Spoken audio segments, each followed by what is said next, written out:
నేరాలను వేడతో సహా పెకిలించి వేసేందుకు చిత్తూరు జిల్లా పోలీసులు వజ్రప్రహార్ పేరుతో విరుచుకుపడుతున్నారు. రేణుగుంట మండలం తారకరామ్ నగర్లో ఆదివారం నిర్వహించిన భారీ తనిఖీల్లో జిల్లా ఎస్పీ సుబ్బారెడ్డి స్వయంగా పాల్గొన్నారు. ఈ సందర్భంగా ఆయన నేరగాళ్లకు గట్టి హెచ్చరికలు జారీ చేయడంతో పాటు ప్రజలకు కీలక విజ్ఞప్తి చేశారు.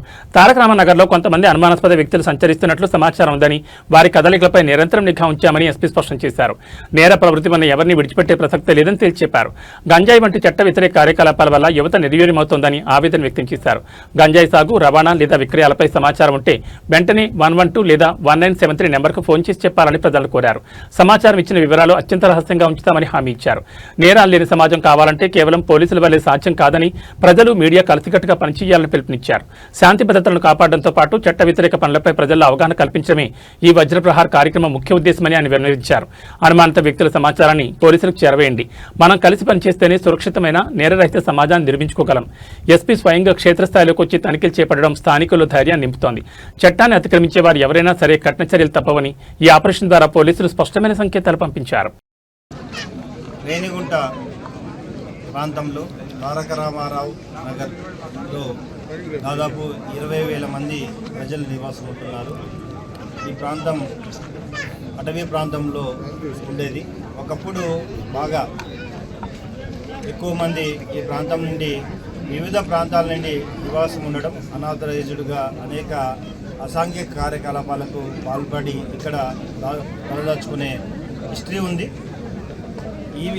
ఈ మధ్యలో ఇది అంతా కూడా తగ్గినా కానీ కొంతమంది ఈ ప్రాంతం నుండి ఎక్కువగా ప్రీవియస్ క్రైమ్ హిస్టరీ ఉండే వ్యక్తులు ఉన్నారు. అఫెండర్స్ నివాసం ఉంటున్నారు. వీరందరిపై పూర్తిగా నిఘా ఉంచడం జరిగింది. అయితే ఈరోజు దాదాపు 300 మంది police officers, excise, revenue, RTA మరియు ఈగల్, గాంజాకి వ్యతిరేకంగా పనిచేసే ఈగల్ ఫోర్స్, వీళ్ళందరూ కూడా ఆపరేషన్ వజ్రప్రహార్లో భాగంగా ఒక కార్డన్ సెర్చ్ ఆపరేషన్ చేయడం జరిగింది.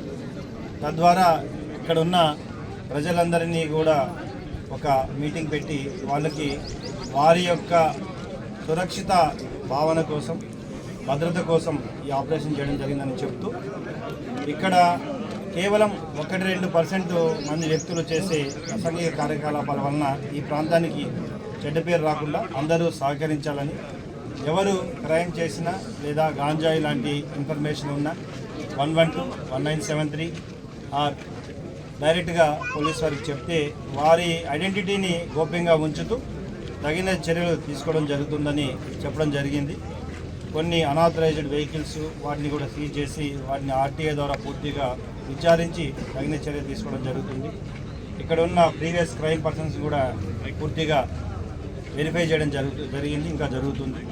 ఈ ఆపరేషన్ ద్వారా మీడియా మరియు ప్రజలకి ఒకటే నేను కోరుకుంటున్నా, మనం అందరం కలిసి తిరుపతిలో ఈ క్రైమ్ ఫ్రీ ఏర్పాటు చేయడానికి అందరూ సహకరించాలని, ముఖ్యంగా యువత గంజాయికి లోను కాకుండా ముందే ఆ ప్రాంతంలో వారి ప్రజలు 112 కానీ లేదా 1973కి కాల్ చేస్తే వారి ఐడెంటిటీని గోప్యంగా ఉంచుతూ తగిన చర్య తీసుకుంటూ, అదేవిధంగా మిగతా క్రైమ్ వ్యక్తులను కూడా వారిని పూర్తిగా వాచ్ పెట్టడం, తగిన చర్య తీసుకోవడం, ఈ ప్రాంతం అభివృద్ధి చెందే ప్రాంతంగా, ఒక మంచి పేరు వచ్చే ప్రాంతంగా అందరూ కూడా కలిసి పనిచేయాలని కోరుకుంటున్నాను. Thank you.